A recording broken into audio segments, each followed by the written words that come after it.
Et oui, parfois tu retrouves des choses chez toi que tu n'as jamais utilisées, et ben tu les réutilises, comme ici un arrosage automatique, à remettre en place pour justement même ne pas dépenser trop d'eau, pour pouvoir mettre l'arrosage en place automatiquement.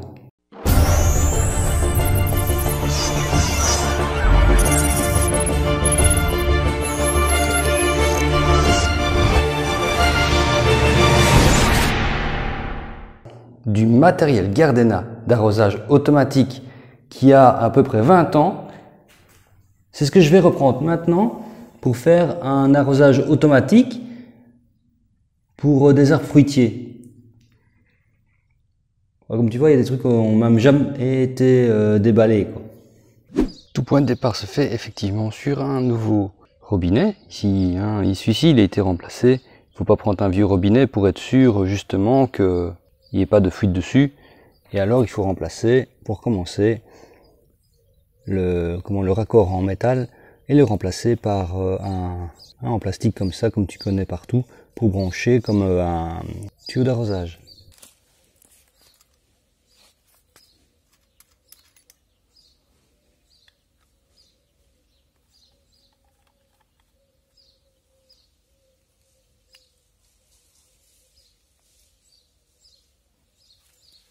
L'étape suivante est de connecter justement un raccord comme celui-ci sur un tuyau, comme celui-là. Ça peut être un tuyau noir comme ça, à mettre dans le sol ou en surface, ou un tuyau d'arrosage tout simple normalement, hein. C'est pour mettre comme un arrosage normal. Tu vois ton tuyau de jardin avec au bout le pistolet, bah ça pour le moment, pour l'instant c'est toujours la même chose. Faire juste attention qu'il y a deux différences entre les raccords comme ça pour mettre sur les tuyaux. Tu as ceux-ci qui sont des raccords normaux et tu vois, ils sont vendus comme cela.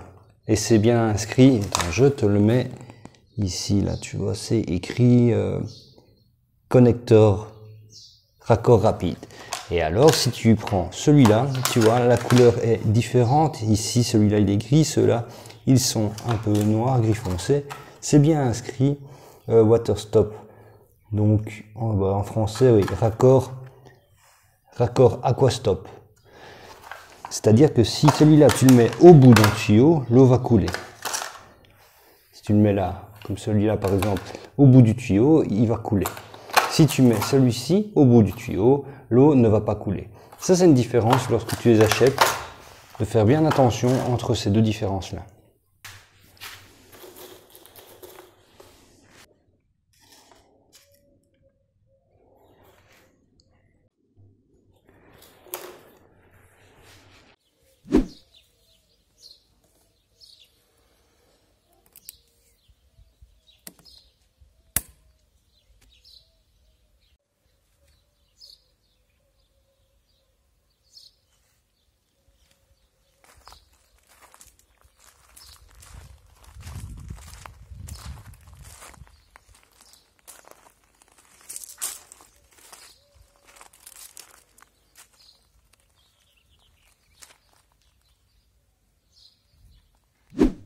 Maintenant, au bout du tuyau, il faut placer cette pièce-ci pour transformer l'épaisseur du tuyau, ici, épais, 13-15, en, ici, 4-6 mm, afin de pouvoir mettre ce tuyau-là.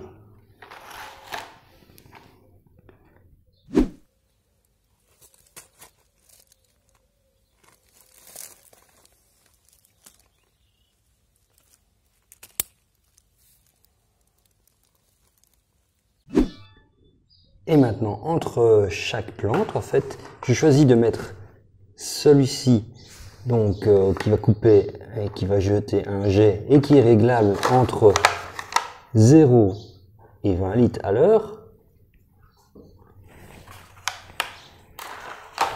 Et juste un comme ça, à la fin, pour boucher la fin du tuyau, afin que, simplement pour le boucher, il donnera 2 litres à l'heure. Pas grand chose, mais je n'ai pas de bouchon, donc je mets simplement ça et ça fera très bien l'affaire.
Donc pour le dernier, on coupe comme les autres ici, afin de mettre le goûteur réglable, hein.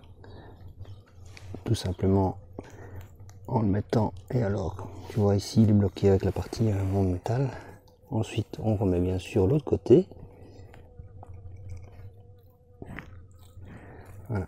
Et pour terminer, comme je n'ai pas de bouchon pour la fin du tuyau, j'ai utilisé un petit goûteur qui donne 2 litres à l'heure. Et on peut faire les trous avec cette pièce-ci, ou alors tout simplement pour visser, elle rentre bien dedans. Donc je reprends un morceau de tuyau à la fin, pour la fin, et je le coupe.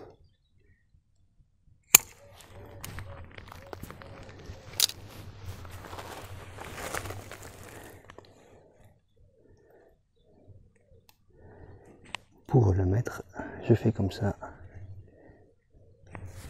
Je prends la clé, je la mets, et ce sera plus simple comme ceci.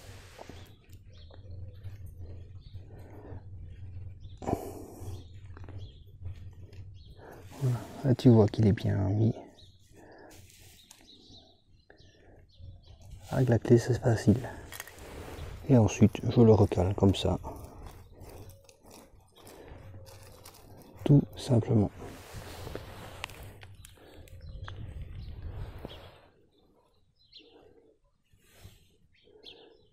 Allons voir maintenant le fonctionnement de l'ensemble, si tout tient et si tout coule bien.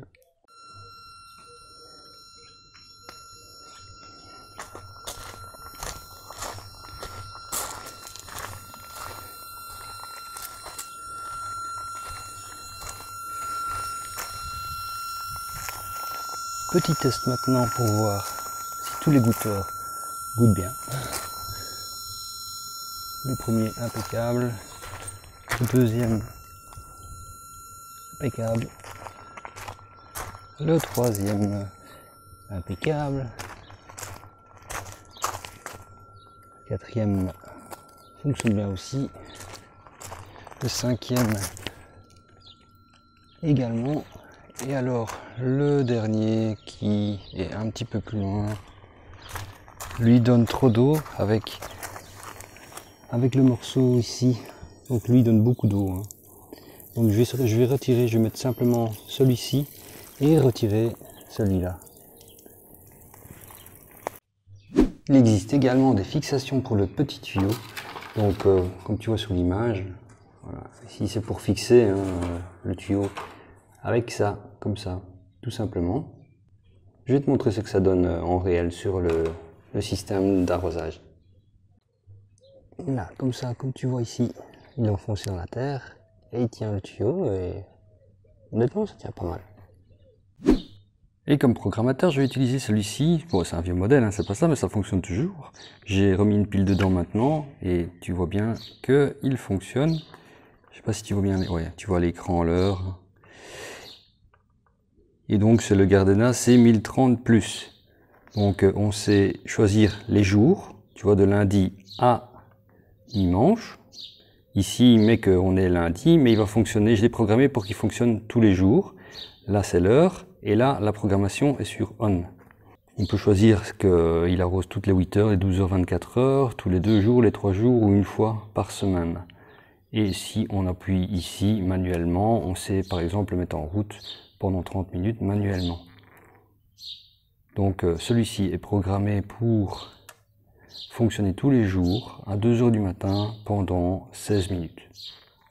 Ça on met les temps que l'on veut bien sûr. Et voilà, le système d'arrosage est terminé. Tu vois, il ne faut pas grand chose pour mettre en place un début d'arrosage automatique. Avec quelques petits aspergeurs, on sait déjà alimenter quelques arbres et d'autres plantes dans des bosquets ou quoi que ce soit. De toute façon, les systèmes sont tellement adaptables à la personnalisation du jardin que l'on veut alimenter.